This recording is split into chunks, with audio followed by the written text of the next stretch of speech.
Welcome, everyone. We're going to let a few people join in before I start speaking. All right, my name is Grace DeLeon. I'm an Associate Brand Manager at NOVOS, and I'll be your host for today's event. As we all enter, I would love to know what part of the world you're calling in from. Feel free to type into the chat box where you're currently located.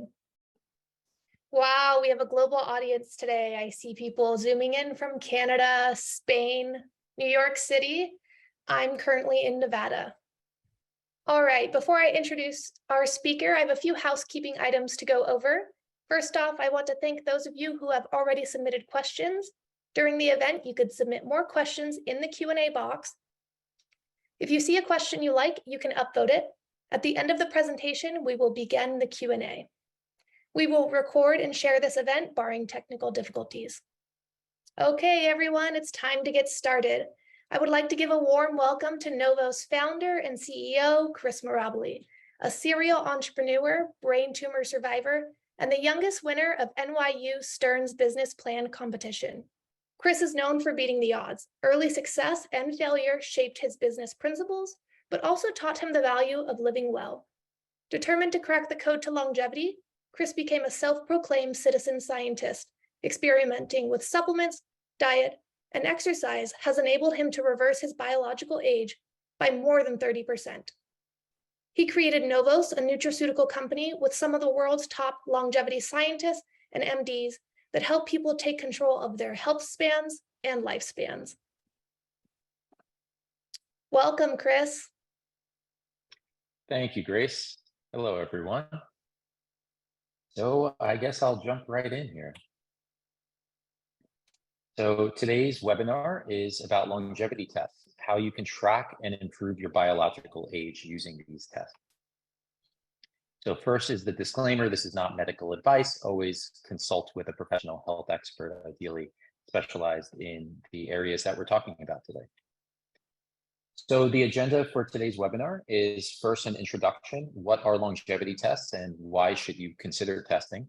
And then we're going to go into all of these fancy words, the epigenomics, transcriptomics, proteomics, metabolomics, microbiomics, phenomics, telomeres, and then additional longevity relevant markers and practical application.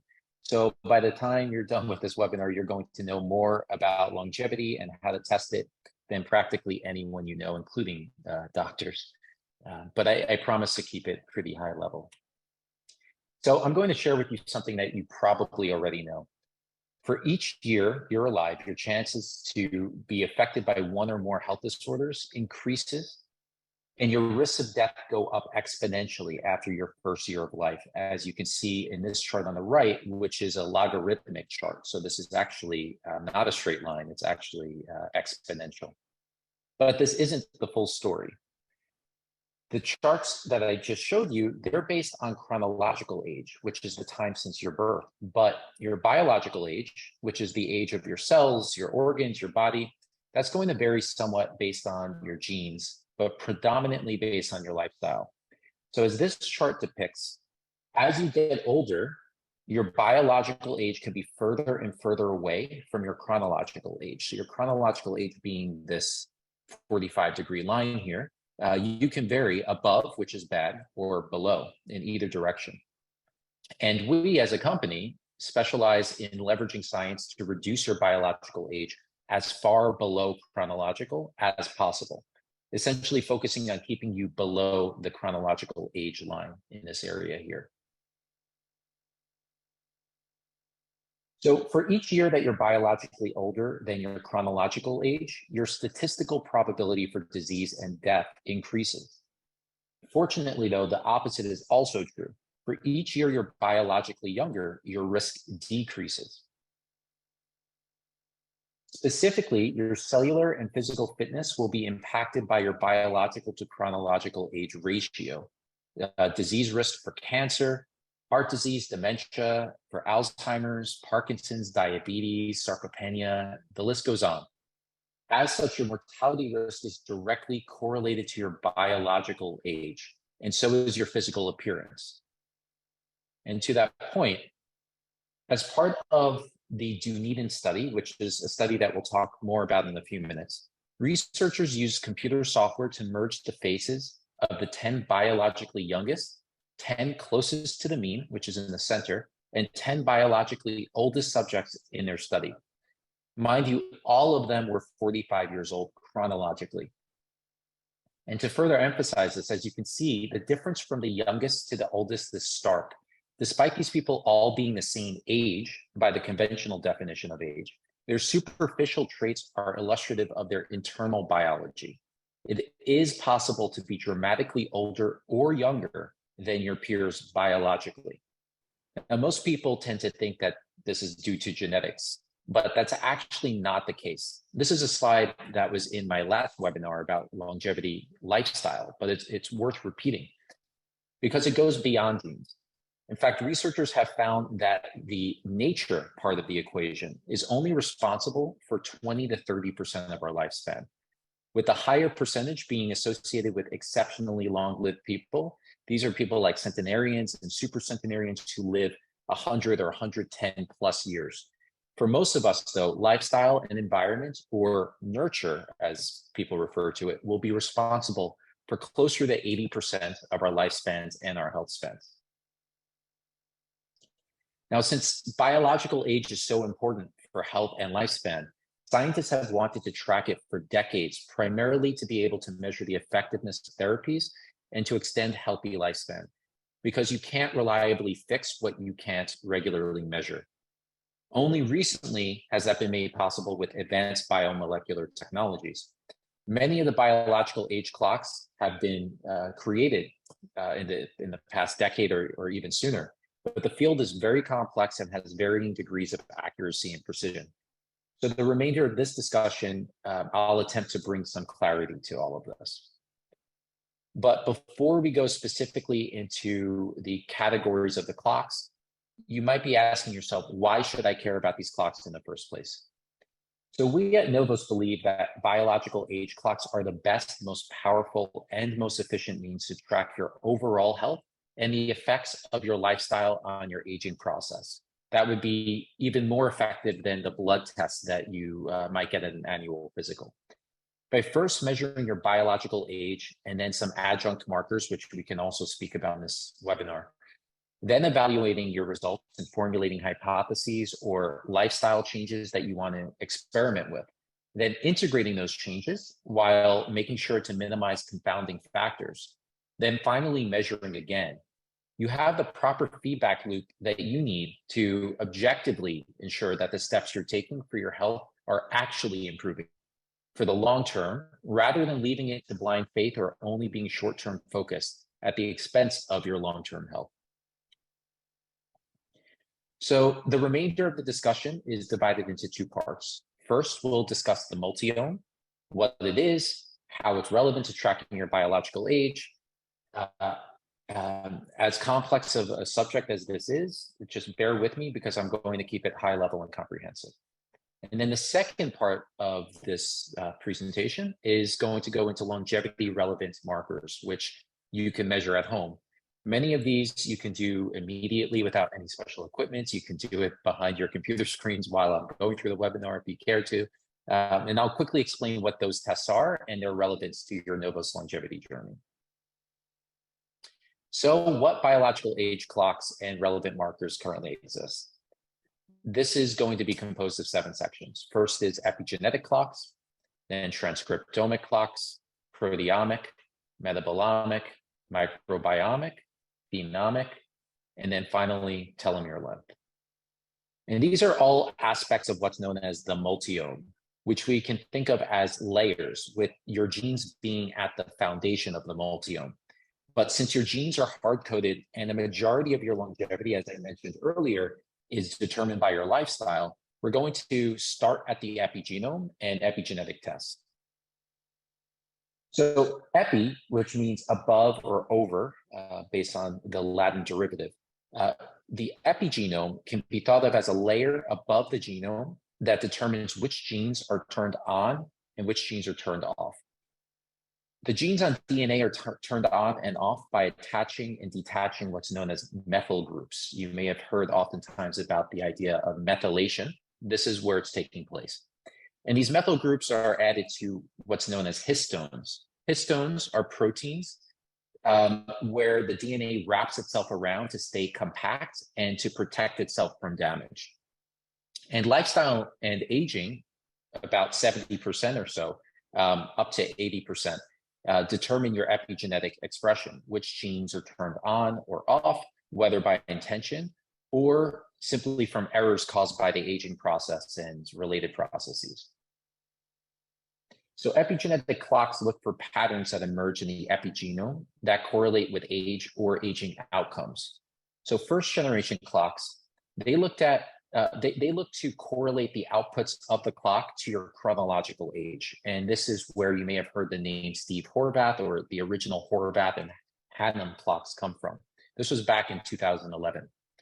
Then second generation clocks came out, and these integrated environmental variants like smoking, and they look to correlate the outputs with morbidity and mortality as opposed to simply to chronological age. In 2018, you got clocks like PhenoAge and GrimAge, which are two powerful clocks, and we'll talk a little bit more about PhenoAge soon. And then third generation clocks came out, and they take into account longitudinal changes over time across 18 different biomarkers. For example, body mass index or cholesterol or hearing or your subjective impression of your facial age and so on. And this was to measure how fast the subject is aging. And these came out, the most recent one is the Dunedin Pace Clock, which we're going to talk about in the next slide, in 2022. So the newest of the epigenetic clocks. So the Dunedin Pace Clock was produced by Duke professors, Moffitt and Caskey, and they led 6 researchers who built a database that took the international team more than 50 years to complete. And they tracked biological changes in 1,037 New Zealanders who are members of what's known as the Dunedin Multidisciplinary Health and Development Study. This began when these people were born in 1972, and it has one of the highest compliance rates of all studies of all time. And as part of this long-term study, researchers measured all different things, postural hypotension, DEXA bone density, auditory tests, physical function, optic nerves. They looked at white matter within the brain, dental imaging. They did 19 different blood labs. They measured IQ, many, many other things.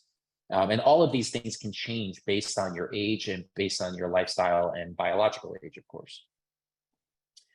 So the Dunedin Pace study, they took a 4-step approach towards developing what is now a simple DNA methylation metric. And they took these complex data sets, everything that I just mentioned across more than 1,000 people, which represents individual variation in their pace of biological aging. So for step 3 in the process, called elastic net regression, researchers were able to refine the pace of aging into a measurement that is obtained from a single blood sample. And the measurement is sensitive enough to changes in physiology that occur across multiple organ systems. And as you can see depicted here in this graph, the Dunedin Pace has a significantly higher ICC or correlation than all other epigenetic clocks. And after consulting with more than a dozen different scientists in the field, we at NOVOS agreed with them that this is the most powerful biological clock currently available, more powerful and accurate than other biological clocks that you can currently find that are being sold. So we made it a point to hold off on launching any biological test kits. We wanted to launch biological tests since we basically founded NOVOS, but we wanted to wait until we could include this in our offering. And so I'm happy to say that as of this month, NOVOS Age, which we just launched, is complete with the Dunedin Pace Clock.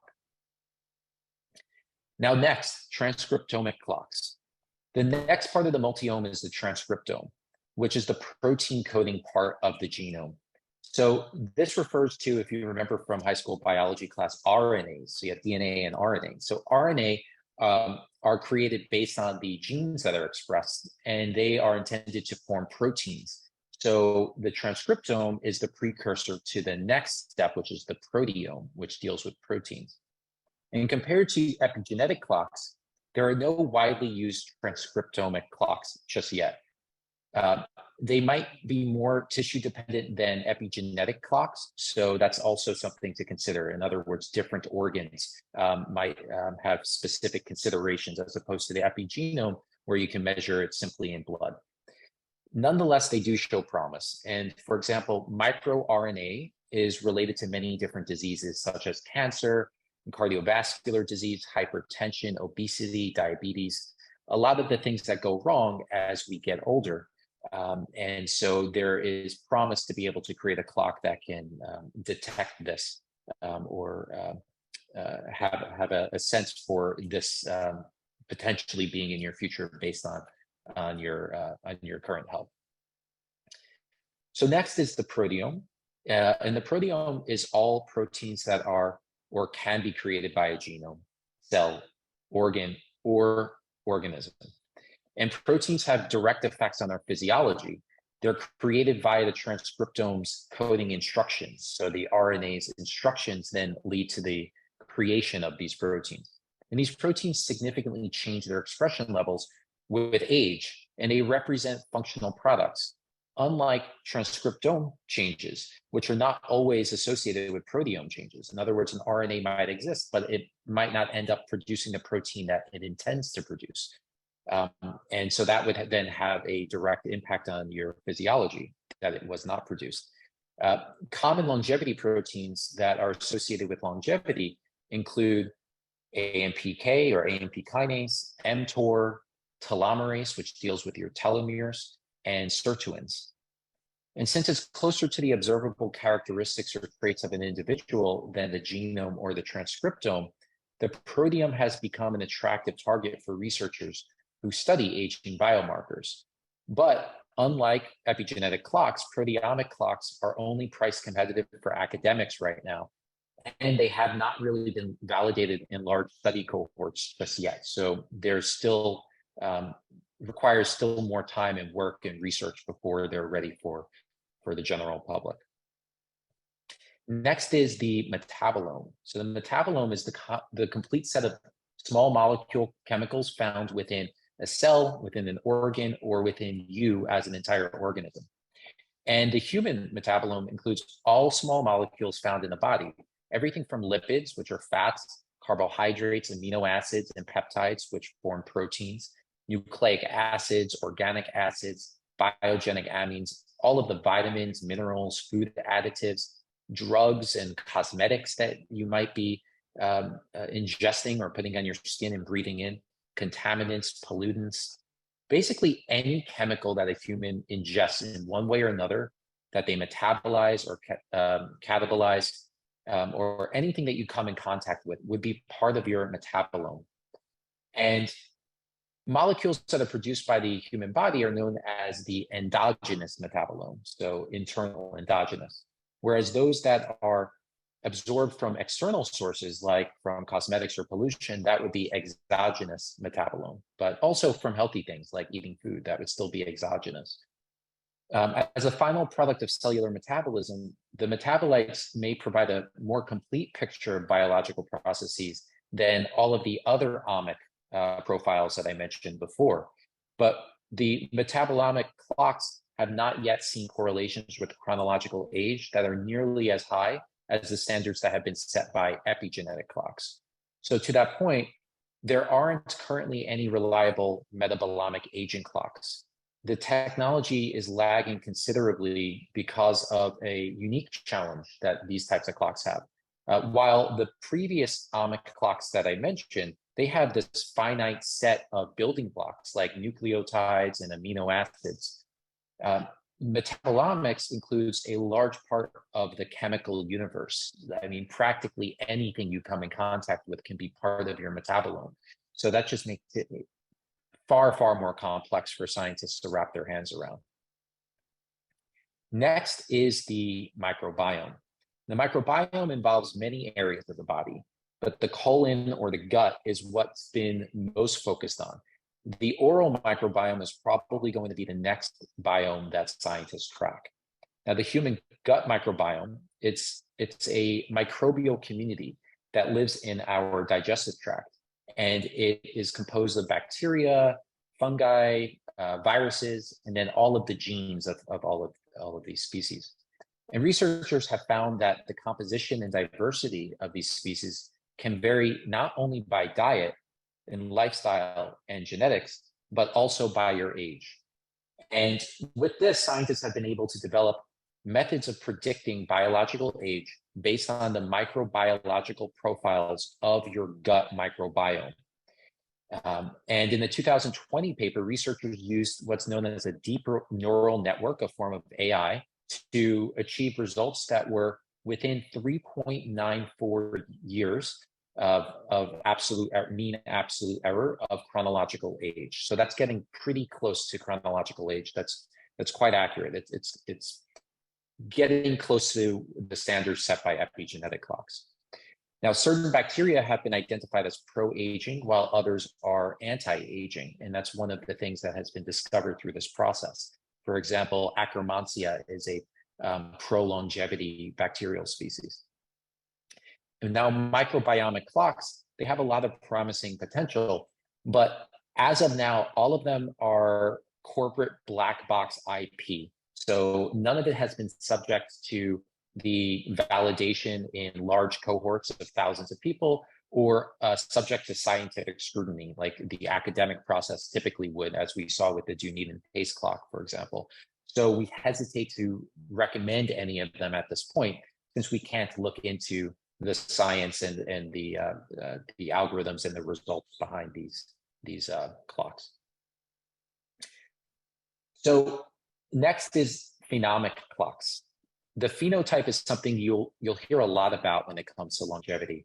And the phenotype is the set of observable characteristics of an individual resulting from the interaction of the genotype, so the genes, with the environment. For example, your pulse rate, or your muscle strength, or your height, your lung capacity, and so on.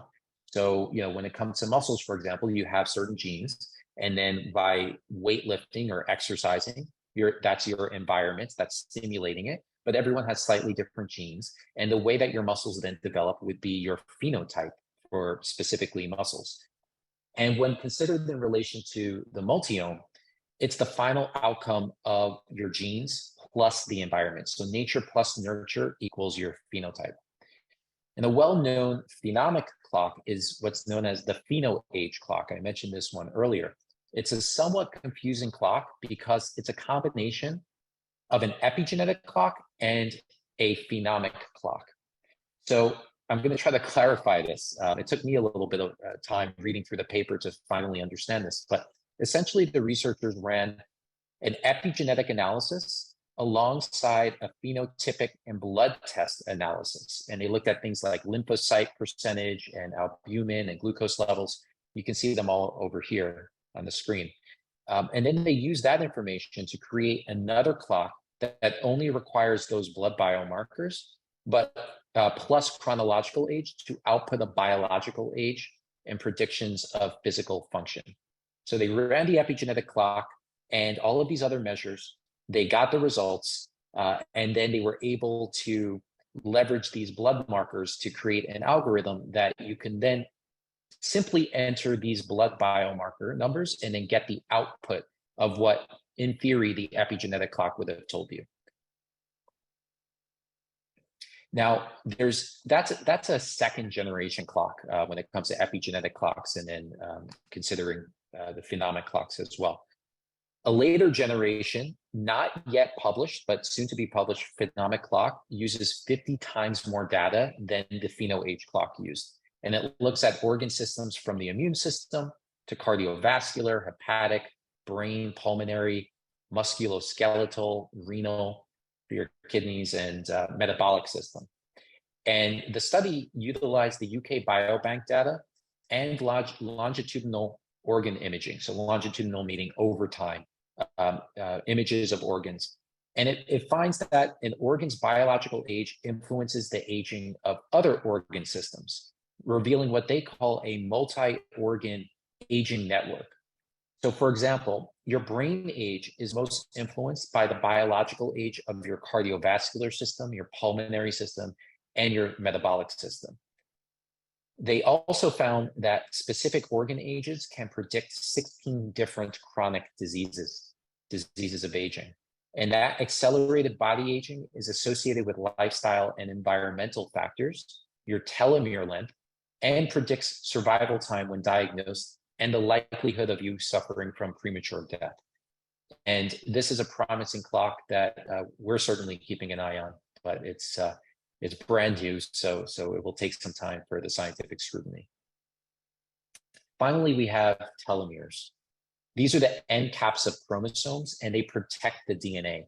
And the caps get shorter, the telomeres get shorter with each cell division. And therefore, with age, your cells have divided more times as you get older.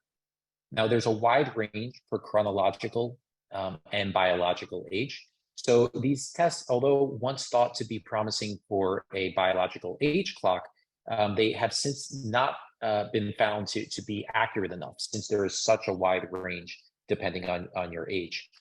But they are most predictive of morbidity and mortality once they become too short.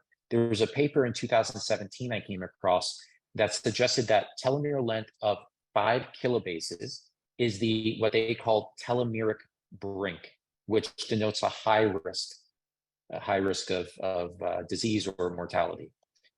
Shortening of your telomeres can be slowed by DNA protection and cellular protection. If your cells are being damaged or your DNA is being damaged, it requires a new cell to be produced and your telomere is going to get shorter. And they can be lengthened via an enzyme known as telomerase, which I mentioned earlier. And this can be produced via specific foods and supplements, or your body's production of it can increase when you take in certain foods and supplements. For example, NOVOS Core contains lithium and magnesium and pterostilbene, and these may be able to either lengthen or at least slow the shortening of telomeres. And the correlation with chronological age is -0.3. So that's pretty small. But the point is that there is still a correlation. It is still present. So it's a worthwhile biomarker. It's just not worth looking at it as a biological clock like we've been mentioning. Now, I'll also briefly mention glycomics. I didn't create an entire slide from this, but this is where glycan clocks have emerged from. And generally speaking, results from glycan tests, they haven't had a very strong correlation to chronological age. I've come across extreme discrepancies with people who are chronologically, say, 55 years old, and then they have a biological age according to a glycan test of 20, which is just too extreme to really be considered realistic. So at this time, we're strongly in favor of the latest generation of epigenetic tests for the sake of accuracy, precision, and the amount of research that has been devoted to the field. But of course, we're open-minded to any evolution in the research behind glycan tests. So now for part 2. That was all of the technical stuff, the most advanced forms of tracking aging and morbidity risk and mortality risk and so on. And now we're going to talk about things that you can do yourself at home. And I skipped a slide. So these things we're going to go over additional biomarkers that since you can complete them at home, you can track them easily at very low cost. And although they're less powerful than epigenetic tests are, since they are free and they can reinforce your confidence in the results, and they can also highlight anything that may be low probability, but anything that an epigenetic test might miss, then it can give you a clue into something you might want to look into related to your health. So experts agree. In fact, one of our scientific advisory members, Matt Kaberlein, who's famous for his work with rapamycin, I was talking to him about my own results, and he emphasized that it would be ideal to validate these results of the biological age clocks with as much supporting evidence from real-world physiological markers as possible. So I'm going to present some of these now. The first is measuring your facial age. Researchers have been able to leverage AI and a data set of more than 12 million people's faces to provide you with your face's perceived age and your skin's health with nothing more than taking a selfie with your smartphone. And as a public benefit corporation, we're happy to provide this service for free to NOVOS visitors. So if you go to novoslabs.com/faceage, you can take that selfie and get that report. And this is one of the things we encourage you to do once every month or two, making sure that the lighting conditions and your hydration and you slept enough and so on. So keep everything as similar as possible across tests so that your results are as accurate as possible. So next is VO2 max. It's a measure of your maximum amount of oxygen your body can utilize during exercise. And the best way to measure this is with expensive machinery that can measure your oxygen consumption during exercise.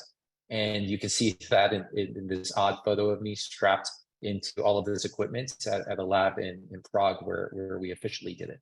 But you can also approximate this with devices like the Apple Watch or polar heart rate straps, anything that's measuring continuously your heart rate while exercising. And then your smartphone, like for example, I have an iPhone, Apple Health, which is standard on all iPhones, can then compute your VO2 max. And it's not going to be as accurate as the official equipment, but for most of our needs, it's close enough. And VO2 max is found to decline with age, and it's associated with cardiovascular and other health outcomes. So next is the sitting rising test. This is something you can do right now without any equipment. Be careful. But for this, you start with 10 points and you cross your legs. Then you move to a seated position. And after sitting, you need to try to stand up again. And each time you use your hands, you use your knee, your side of your leg, etc. So everything here in this section labeled -1, you're going to deduct a point from those 10 points. And if you lose balance, you deduct a half point. So if you score between 3.5 and 7.5, researchers have found that you're 2 times more likely to die in the next 6 years than someone who scored between 8 to 10. And if you score between 0 to 3, you're 5 times more likely to die in the next 6 years. The next is postural hypotension, or also known as orthostatic blood pressure. So postural hypotension measures blood pressure and pulse rate when a patient is lying down for 5 minutes, then standing for 1 and 3 minutes. And a drop in blood pressure of 20 milligrams of mercury or greater, or in diastolic blood pressure of 10 millimeters of mercury, or if you get lightheaded or dizzy, these are all considered abnormal. And postural hypotension is most common in people who are 65 years and older and can be indicative of a heart issue or an endocrine disorder, nervous system disorders, or more acutely things like dehydration or electrolyte imbalance. So those are things to consider as well, and make sure that you have enough hydration and electrolytes and so on, because that might influence your short-term result rather than these more significant issues. So although factors beyond aging, including environmental noise, especially environmental noise, can impact our ability to hear, aging is a strong contributor as well. And speech and noise tests determine your ability to perceive different sounds in different forms of background noise and effectively measure your hearing loss. And there are online tests that you can use for this. And there's also smartphone apps, like an app I came across called Mimi. There's even Apple has their official research app that they partner with academic research labs for. And this illustration on the left is that use case where you can actually enroll in a study where they use this type of test and check how your hearing is declining over time with your age. Next is a fun one called pulse wave velocity. This requires a device. So pulse wave velocity, or PWV, it's a measure of your arterial stiffness, or the rate at which pressure waves move down your blood vessels. And as the heart pumps, there's this pressure wave that's formed through the arteries. And with age, or due to arterial wall health based on, for example, your diet or lack of exercise, these vessels can become stiffer and the speed that the waves move through the system increases. So pulse wave velocity increases linearly with aging with a high degree of correlation. So higher velocity is worse, right? It's somewhat counterintuitive, but you want the velocity to move slowly because that means that the blood vessels are very supple and elastic. So PWV, it increases 6 to 8% with each decade of life, and it's most pronounced after you are 50 years old and beyond. So you can measure this with certain models of the Withings brand scale. And with that same Withings scale, you can also measure your visceral fat levels. So visceral fat, it can't always be seen, but it's the fat that wraps around your organs in your abdomen. And it's more likely to raise your risk for heart disease, Alzheimer's, type 2 diabetes, stroke. It can lead to higher cholesterol numbers and ultimately higher risk of mortality.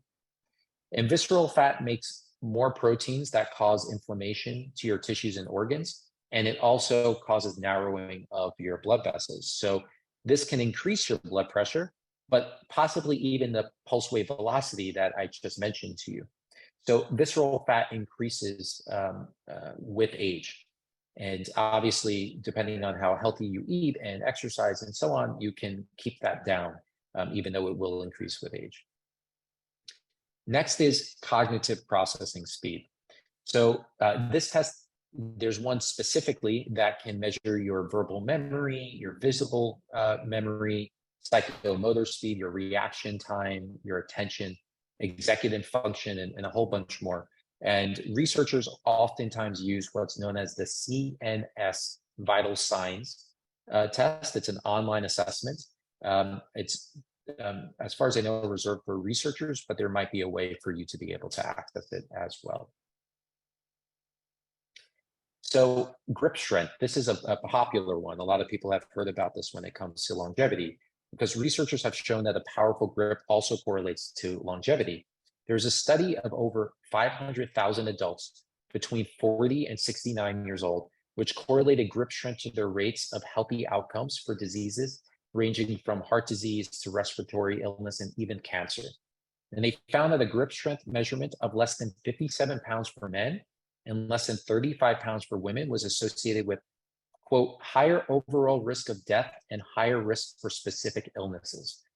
So each 11-pound increment of grip strength below these levels was associated with a 20% increase for a woman and 16% increase for a man for all-cause mortality.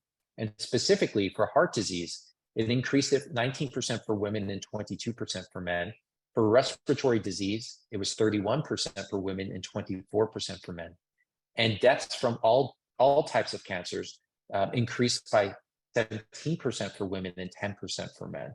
So grip strength is counterintuitively been shown to be a better predictor of cardiovascular disease than even blood pressure and physical activity levels. Test number 10 is appropriately named the 10-second one-legged stance.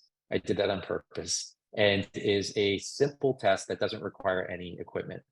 So the test requires that you just stand on one leg with your shoes off, barefoot, and balance on that one leg for 10 seconds. And if you're unable to do this, your chance of death over the next 7 years increases by 84% as compared to someone who can complete it. That's probably the simplest of all of the tests. So next is FEV1, which stands for forced expiratory volume in 1 second. So this measures the volume of air that you can exhale in a single second, and it's measured via a device called a spirometer. You can purchase spirometers on Amazon or Google for as low as like $25 for this more manual device, well over $1,000 for digital devices that are, of course, significantly more accurate. Now, FEV1 is a very powerful test.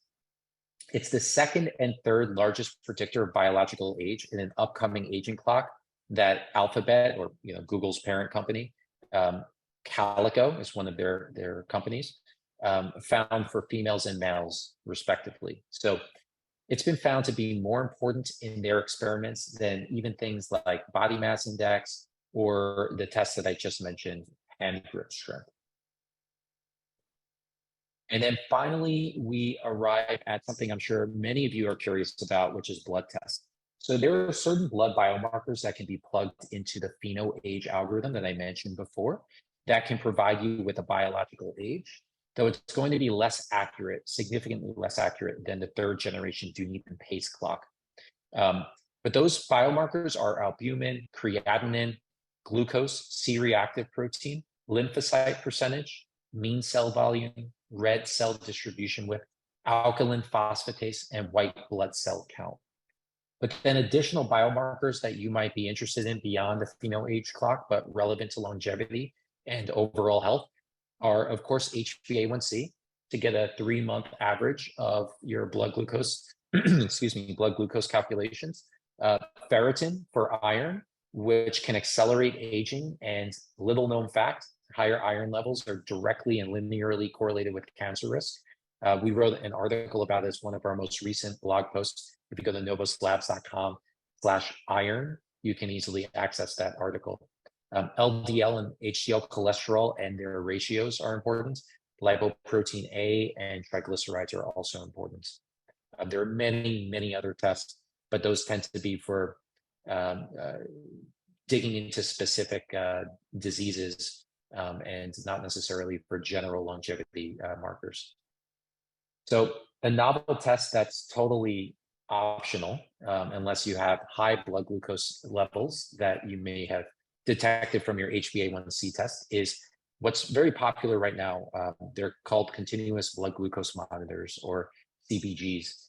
And these will be able to show you continually how your blood glucose fluctuates over time, and which foods are going to make it spike the highest, and the area under the curve. So that space under in the chart, that area under the curve is perhaps even the most important.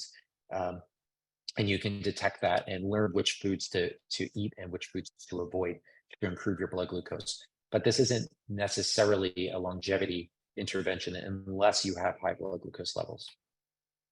So wrapping up, I'm often asked by people, when's the best time to start focusing on longevity? And there's really no time that's too early or too late. It's like asking, when is it too early to eat healthy or to exercise? And is it too late to eat healthy or exercise? It's never too late. But there is a time that's particularly ideal. And that's going to be when you're between 25 to 35 years old.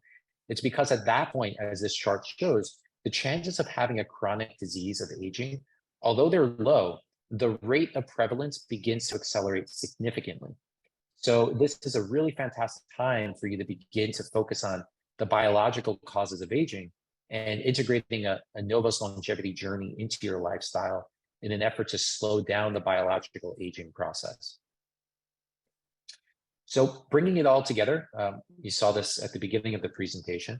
And as a reminder for what I mentioned, we believe it's best to follow this 3-step process. So first, measure your biological age with NOVOS Age and track as many of the adjunct markers that I mentioned as possible. And then based on these results, formulate a longevity plan that's tailored to your particular needs and lifestyle requirements. Integrate that plan, make sure you document it to be able to refer back to it in the future, because I guarantee you're going to forget the very specific details of your daily routine if you give it enough time. And then do everything you can to eliminate any confounding factors. We recommend that you test once a year for that reason, which I'll get into in a couple of minutes. But finally, after enough time has passed, then measure again and repeat the process. And you'll continually improve your scores, your results, and your overall health, and slow down the aging process. So as a quick refresher, so the most powerful, accurate, and precise way to measure your biological age is with the NOVOS Age Kit. And that contains the Dunit and Pace clock that I mentioned earlier, that Duke University and Columbia University researchers have created as a 3rd-generation clock. And it tells you literally at this point in time, what rate are you aging? Are you aging 10% slower than a chronological year, or 13% faster? Getting that gives you your speed, your rate of aging at this moment. And then there's epigenetic age clock that is also included, so you can tell your biological age. and then telomere length as well, which is something to keep an eye on to make sure it doesn't get too short. Then consider adding these additional at-home tests like facial age, which you can find at novoslabs.com/face-age, VO2 max, sitting rising test, and others. And then finally, if it's within your budget, consider a blood panel. So what steps do you take to integrate a longevity lifestyle into your routine? My last webinar, I covered this topic specifically, longevity lifestyle, which if you search for NOVOS Longevity Lifestyle on YouTube or on our website, you can come across the video recording of this. And then, of course, novoslabs.com has tons of scientifically referenced contents that can help you on your journey. So to wrap it all up, we at NOVOS, we dug deep, as I hope you can see, into all of the topics that we presented in this presentation and considered all of the biological age tests that are currently available. And it's only after we carefully analyzed the options and consulted with a minimally biased group of independent researchers that had no stake in these tests that we decided to offer the Dunedin Pace Clock to track your rate of aging as part of NOVOS Age. We also included the epigenetic biological age test and a telomere length test that is measured via the epigenome, which there are multiple ways to measure telomere length, but this seems to be the best because it is more predictive of time to death and time to morbidity by measuring it via the epigenome than other means of measuring telomere length. And then finally, we believe NOVOS Age is the most powerful, it's the most accurate, it's the most comprehensive set of longevity biomarkers that are available in an affordable kit. So we recommend that you test once a year, ideally on the same day, the same week, or the same month of the year, to minimize any confounding factors as much as possible, because every season your lifestyle changes, whether you notice it or not. And if budget permits, you can test more often than that, but just be very careful to track those confounding factors and log your lifestyle during those times. So you can learn more about all of these topics and NOVOS Age if you go to novoslabs.com. And I'll leave you with slowmyage.com is my personal blog, where I go over my personal results for these types of tests and more, and also my personal lifestyle routine. So with that said, open the floor for questions. Wow, Chris, thank you for that wonderful presentation. That was very insightful. We have a bunch of great questions in the chat or in the Q&A, and we also had some great pre-submitted questions. So I think we'll start there. To start, people want to know, why does NOVOS believe that the biological pace of aging is better than other tests with biological age? So I'd like to give an analogy to answer this question. So if you're driving in a car and you're on a very long journey, imagine a 50-year journey, you've accumulated a lot of mileage on that car. The distance traveled is essentially your biological age. It's how many years you've been alive for. And this biological age is based on accumulated damage that builds up over time and is reflected in your epigenetic age. Whereas your pace of aging, as measured in the Dunedin Pace Clock, is like the speed that you're driving in that car. And you can press the gas or press the brake instantaneously and adjust the speed of your car. And so to that point, the pace of aging is something that is far more responsive and is going to see changes from lifestyle interventions far more quickly than a biological age test will. It's also arguably the most important, because although you can look in the rearview mirror and see how long have you or how old are you biologically, what's most important is today and the future, and what are you doing to slow down that pace? And if you slow it down enough, you may eventually get to the point where you have reversed your age, where you're biologically younger than your chronological age. So we see the pace of aging as being the most actionable test out there. Not to mention, as I went over earlier, it is the most advanced epigenetic clock out there right now. I would argue even biological clock in general. And so it is a third generation clock, very accurate. It is one of the only, if not the only clock out there that is based on a longitudinal data set of people over a long period of time. It's definitely the longest running longitudinal data set of more than 50 years. So the accuracy that you get from a clock like this is beyond other clocks out there. So that's why when you purchase NOVOS Age, we encourage you to focus 80% of your energy on the pace of aging clock. That's what you should really hone in on. And then maybe 10 to 15% is on your biological age, and the remainder on telomere length more as a check to make sure it's not too short, and to keep an eye on it over time to see if you're either lengthening it or slowing down the attrition of the telomere length. Great, thanks for sharing. We do have one question in the chat that asks, how accurate are telomere tests? So I can answer that in a few different ways. So one way to interpret that question is, how accurate are they at interpreting your biological age? And as I alluded to in the presentation, they are not particularly accurate, largely because of the wide range for a biological or chronological age in terms of length. In other words, if you look at it on a chart, it's not this thin, narrow line where everyone stays pretty close to their chronological or biological age. It's actually thick. And that means that somebody who's 20 years old might have the same telomere length as somebody who's 40 years old, and they might both be perfectly healthy. And an epigenetic test might actually reveal that they are distinct ages biologically, but from telomere length measurements, it would not otherwise indicate that. So, so that's why, although there was promise for telomere length in the past, a lot of scientists were hopeful for it, and it is a key metric in some of these biological age tests to input into the algorithm. It is not on its own a reliable biomarker to determine your biological age.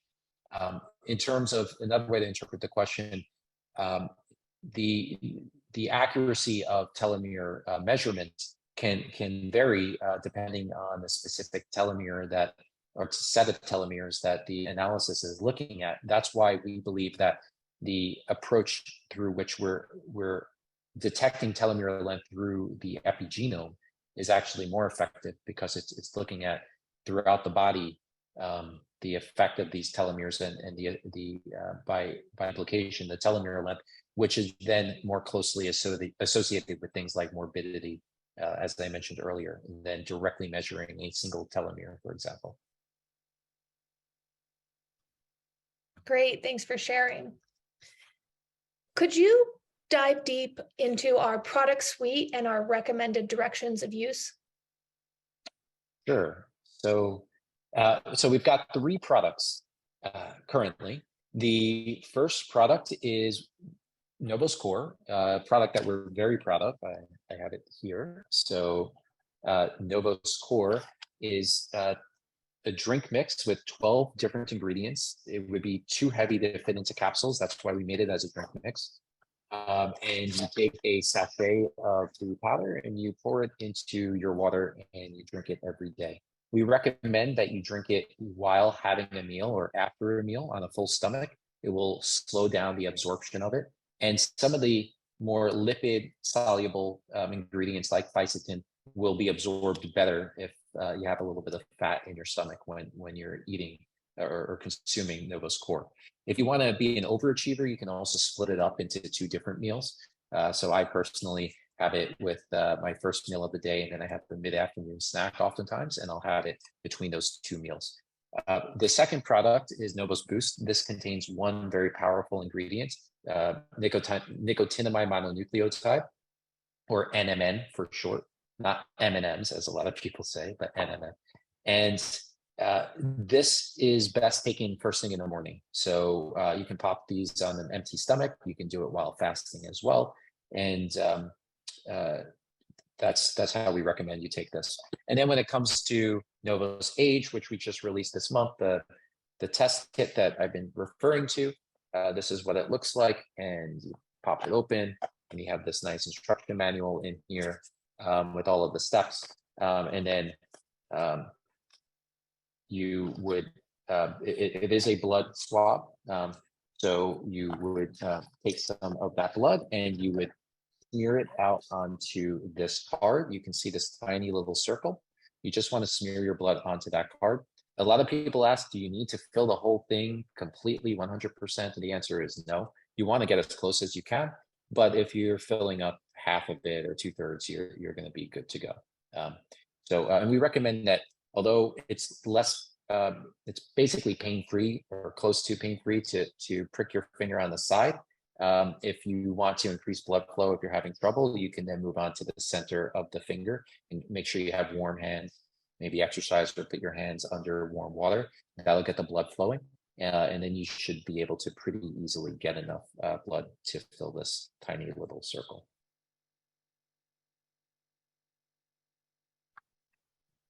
Thank you for sharing that. We had a 2-in-1 response there because someone also asked in the Q&A, how do we use NOVOS age? Is it a mouth swab, a blood test? So thank you for that.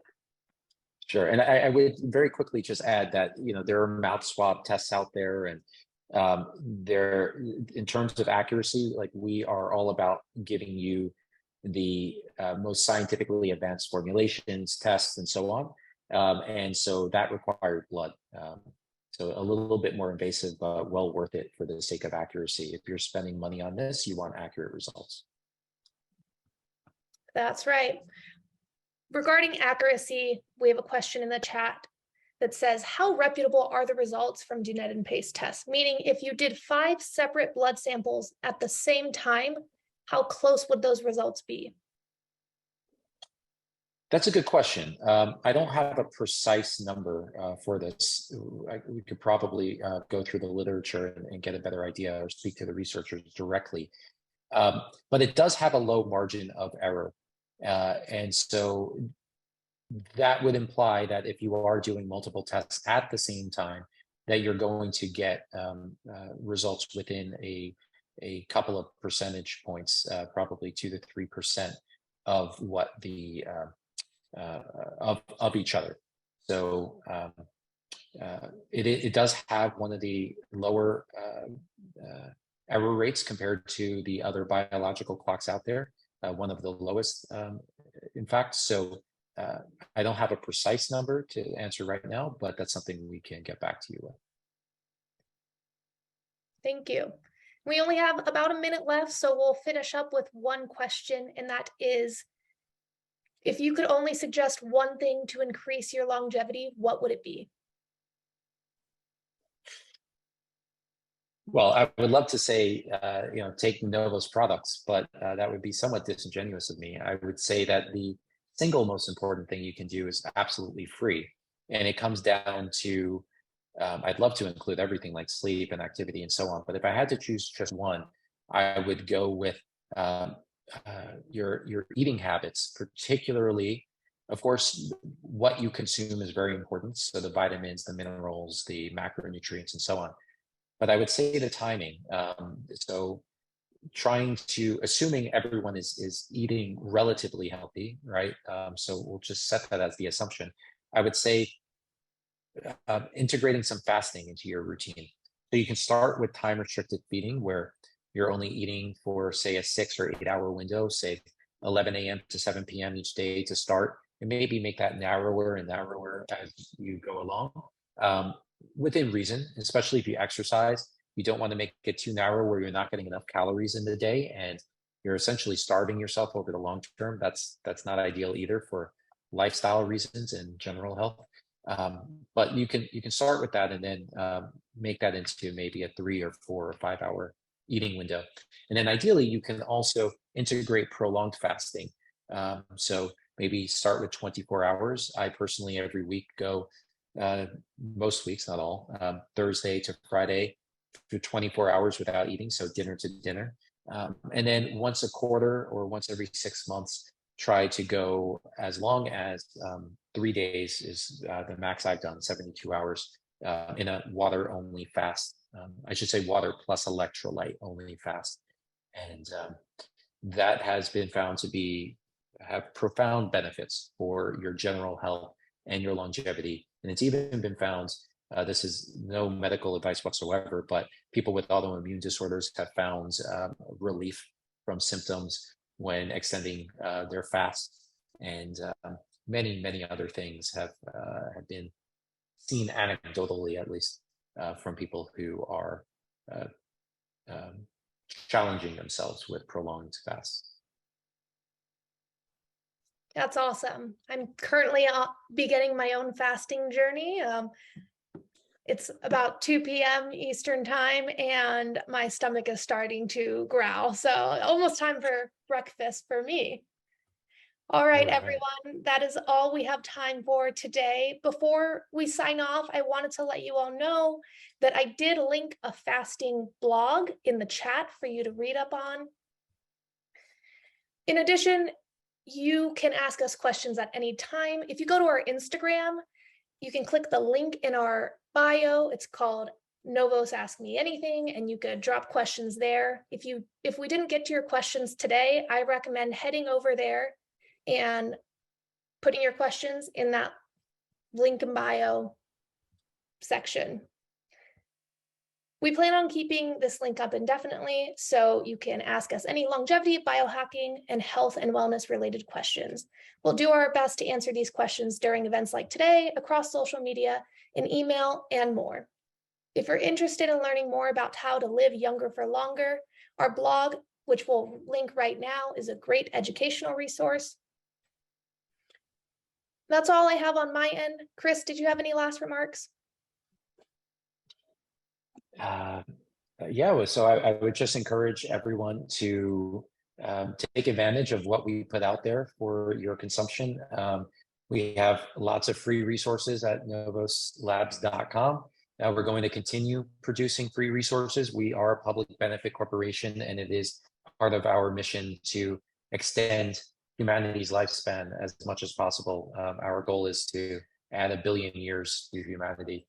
That's more of a vision than a mission, but go to our website, take advantage of all of those free resources, interact with us, give us feedback of what you'd like to see more of. And of course, if you're interested, try out NOVOS Core, NOVOS Boost, NOVOS Age, and embark upon your own longevity journey. All right. Thank you, everyone. Have a good day. Bye.